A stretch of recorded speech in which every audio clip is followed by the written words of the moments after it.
Hello, beautiful souls. Welcome back to another episode of Stitches and Stories.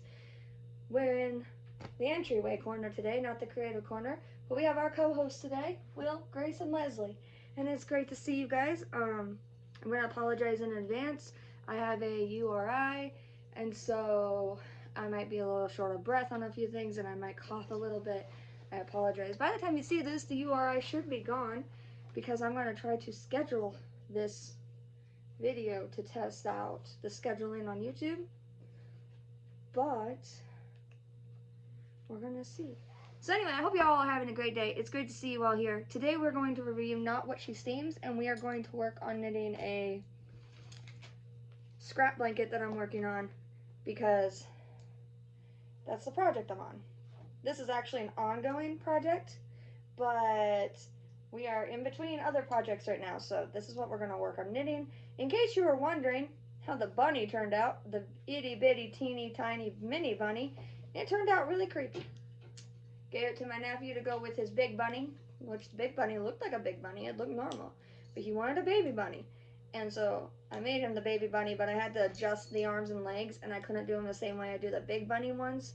And so I had to crochet them a different way instead of knitting them on a loom, and so they looked weird, and honestly the thing was creepy as heck. And it was so creepy that when I threw it at my brother-in-law and said, "Here, you forgot this, it's Nick's," he goes, "Oh my god, what is that thing?" And I was like, "I understand." He goes, "I'm sorry, I know you made it." I was like, no, don't apologize, the thing creeps me out too.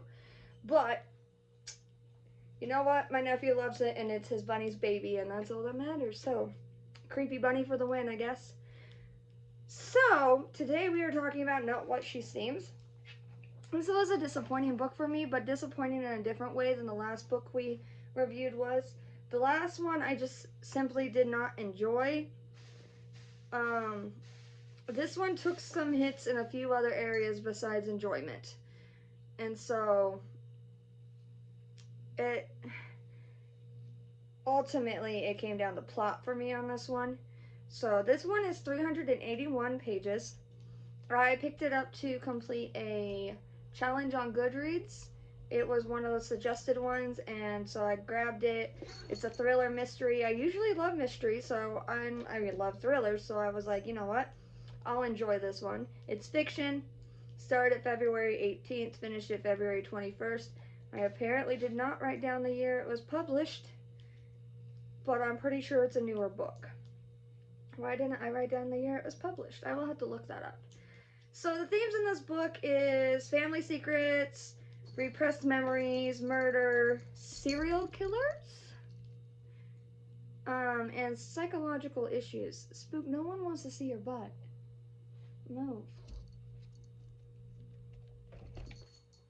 He's being a pain today. He's gotten kicked out of the room twice in the last 2 days because he threw a coffee off of a bookshelf at my niece when she was sleeping. And then this morning, he threw a vase full of flowers and water on the floor onto, by the creative quarter. He threw the vase on the floor, and I happened to have a camera and a, Scentsy mini fan sitting right there on the floor by the desk, so I could reach down and grab it. And, yeah, it landed on there, so he got kicked out for that too. He's being a pain in the butt.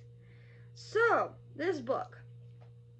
The main character was very unlikable to me, okay? I really did not like her. And I debated on whether this should affect my review or not. And so I actually went in after I read the book and read some other reviews because I was like, eh. Honestly, I was very concerned on how my dislike of her would be seen by you guys and by other readers simply because of the race issue. Okay, I'm not right. I'm white. The main character is black, and I don't mind that. Okay, I read lots of books with main characters that are black. The issue to me was that she made her race her entire personality. Like, it was like every other paragraph, she was reminding people that she was black. And I don't understand why that was necessary. It became distracting. Like the way that she reminded him and the way she would always point out that she was a black woman just became distracting. When you write a book, it doesn't matter if you write purple prose, yellow prose, beige prose, whatever you write, there is a time and place for descriptions of characters, okay? You should describe your character when they're introduced so your reader knows what they look like. Alright? You should not describe your character for the first time 50% of the way through the book because at that point your reader's already formed an idea of what they look like.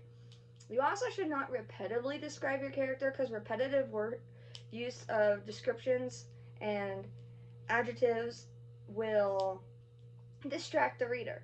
And I think that was my issue in here was that it was so repetitive that it distracted me and I really started to dislike her. And she had good bones. Like this character can't remember how her dad died. She thinks she committed patricide, okay? But she's not sure because she can't remember. She remembers her dad falling off a cliff when she was a teenager, but doesn't remember how he fell off. And she remembered that she was one of the few people that was standing there and that she was standing on the cliff looking out as he fell. And so everyone in town thinks she killed him and she thinks she killed him, but she's not really sure, okay? So she's got good bones here because she's confused. She has some psychological trauma. The only issue is, well, there's a lot of issues, I'm going to be honest. Let's go down the list of the things I wrote, all right? I wrote, really? 32%? Am I right who is the murderer? I was 100% correct. They tell you up front pretty much who the murderer is. There are two mysteries to solve in this book. There is who killed her grandfather and who killed her father, okay? Kind of a spoiler alert, but not really, because if you're into mysteries and you follow this story in the plot line, you'll know that they can't possibly be the same murderer. They are not the same murderer, okay? But I knew exactly who killed her father before the 32% mark, guys. It just was very obvious. The brother-in-law in here was a love-hate character for me. Like, if my brother-in-law talked to me the way that her brother-in-law did, yo, I'd be livid. He was so rude and so mean. At the end, he kind of redeems himself, but he is not, I mean, he buys into all the lies that the town is telling about his sister-in-law and then uses them against her and basically calls her useless and tells her that she just brings drama to the family and she should have stayed away. She should have never even came home for the funeral kind of thing. He was a grade A jerk, okay? Kept family secrets by the eldest daughter. The eldest daughter is the main character in here. Turns out she knows a lot of family secrets. One she does not know, she finds out towards the end, and she finds out her family is actually connected to a murder that happened decades before. But it's about how, as an eldest daughter, you find out secrets before your siblings do of the family, and then you have to keep them because you don't want them to find out until later on. Recently, there's a family secret in our family. Okay, every family has their family secrets. Recently, my younger sister found out part of one. All right, and she was a little shocked, but she's old enough to know now. And you don't want them to you don't want these secrets to influence how people in your family see other people, kind of thing.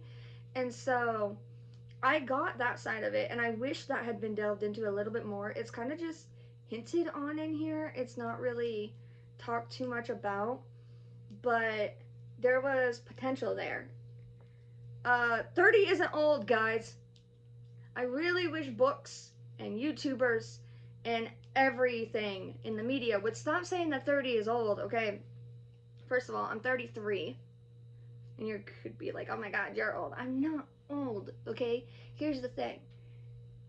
When we're kids, we think 30 is old, right? But 30 is not old. You're just out of your 20s. If you live to be 60, then yeah, you're middle-aged. But most people these days are living to 70s and 80s, so you're not even middle-aged yet, okay? And I really wish people would stop saying that. They call the main character in here a spinster because she's 30 and not married. Excuse me. Excuse me. First of all, she's a career woman, so she's going to do her career before she can worry about marriage. Second of all, she's had really crappy luck in the boyfriend department. And so, yeah, I get it, okay? I get it. I'm 33 now, and the guy I'm with, yeah, I would love to marry someday, okay? But I was not interested in dating at all until I was in college, guys. So, I mean, to each their own. Stop calling 30-year-olds old, okay? Call 50-year-olds old. The villain had the opportunity to win, and I was really mad that the villain didn't win. Okay? A good villain should be, especially a serial killer villain, should be heartless, right? This villain had multiple opportunities to kill our main character, to take her out. And instead, they gave warning after warning after warning, and then played with her like she's a little, like Scar in The Lion King playing with the mouse. Played with her like that. Even though it's been revealed that the serial killer has killed multiple people before without a second thought. It was out of character for the background of the serial killer.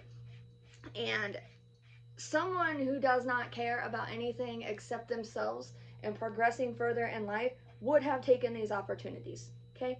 It was really dumb, and if the author was going to keep it that way, the villain should have won. I know I'm being hard, I'm sorry. The villain gets really sloppy, okay? The villain is smart until towards the end of the book and then gets extremely sloppy, and you're like, why? Could it be an emotional issue? Not really. They're not really attached to anyone. I wasn't expecting the murderer of her dad to be who it was, but that murderer is still not the actual villain of the story. But it did come out of left field for me. I really did not expect that one, and that one was probably my favorite plot twist of this whole thing. My favorite scene is when she is trapped in a morgue, lying in the morgue. What is it called? The storage for the bodies. But she's laying on top of a body of someone she knew, and so she's freaking out, and she doesn't want to hurt this body, but then she has to find a way to escape, and she basically has to use the body as a brace to like batter ram herself out. That was my favorite scene. It was very well described. Like I said, family secrets, coming to terms with trauma, repressed memories are all a thing in here, but I knew who the killer was, and the pace was really slow. And again, like our last book, it honestly felt like the author was trying to hit a word count. Like, this could have been solved so much faster. And if you were going to make your villain get sloppy at the end, why give them such an extensive backstory where they killed 5, 6 different people and then changed their complete identity and everything and reworked their way into this new community and set themselves up? Like, I don't understand why the villain became so sloppy after so much planning. It made no sense to me. I said the aim of this book was probably to entertain and maybe to show that monsters lurk among us, but the monsters lurk among us thing, they are among us, but our main character knows who the monster is right away, knows the villain. So it kind of has a trust your gut theme too. Would you recommend this book to others? Honestly, no. If you're a mystery thriller lover, I really don't think you'll enjoy this book. If you're new at mystery and thriller, you might. Do you want the door open? Can you wait? I'm almost done. I'm gonna move my coffee away from your butt. And so, it is YA plus. It's a relatively anticlimactic thriller. So ultimately, this averaged out to 3.3 stars, so I had to round down and give it 3. Enjoyment level was 2 for me. I continued because I was hoping that there would be a plot twist, and the small plot twist there was not that climatic. Setting was 5. She did a really good job with descriptions, guys. Like, this author does know how to describe things. Readability was 5. You could read it easily. There wasn't too much repetitiveness in the way of plot and distracting stuff. The only thing that I found really distracting was the race repetitiveness that they mentioned over and over again. But maybe that's just a different cultural setting for me, okay? And it's possible that that's it. So I didn't take a point off for readability for that because, I mean, I'm a white woman in a white community, and I mean, we don't bring up our race a lot because, I mean, we don't have to. We don't have to use that as anything, right? We don't have to. But maybe in the southern black community you do have to bring up your race a lot. I don't know. And so I found it distracting, but I didn't take a point off for it. Writing, I did give 4 stars because I really think the plot should have been more thought out, and there was an instance where the same sentence repeated itself twice, and so that was a little odd. It happens occasionally, but so it got 4 stars. Characters, I gave 3 stars because originally the main character is unlikable. I like her sister. I don't like her brother-in-law. There's this sketchy older cowboy guy who shows up that we know nothing about until the end of the book. He's just like stalking around, okay? He could have been done better too, but yeah. Plot, I gave 1 star because I was not here for this plot. I thought it was going to be better. It said that the person had family secrets in the blurb, and I thought it was going to be much better, but it's like a massive... I always judge a mystery book by whether or not I can figure out who the murderer is, alright? If I can't figure out who the murderer is by 40% of the book, then you're going to get a 5-star review from me, okay? Every single Agatha Christie book I've read is like that, because... And honestly, I compare a lot of the mystery books to Agatha Christie because she's the queen of mystery, okay? I want red herrings that are not meant to be red herrings. I want conflicting evidence. I want there to actually be reasonable doubt, all right? But in like the case of this book, there was no reasonable doubt. I have no idea why the police didn't listen to our main character and was like, oh, it can't be this person. You're wrong. You're paranoid. Excuse me? Literally everything is pointing to this person. Literally everything. Okay, and so the police weren't portrayed in the best light in this book. They were portrayed as pretty dumb, actually. So, 381 pages of unimpressed. Unimpressed. So, it got a 3-star review for me, and that is not what she seems. The cover's beautiful. Now, I do know that this is a debut book by Yasmin Angoe. Yasmin, I'm sorry if I mispronounced your name.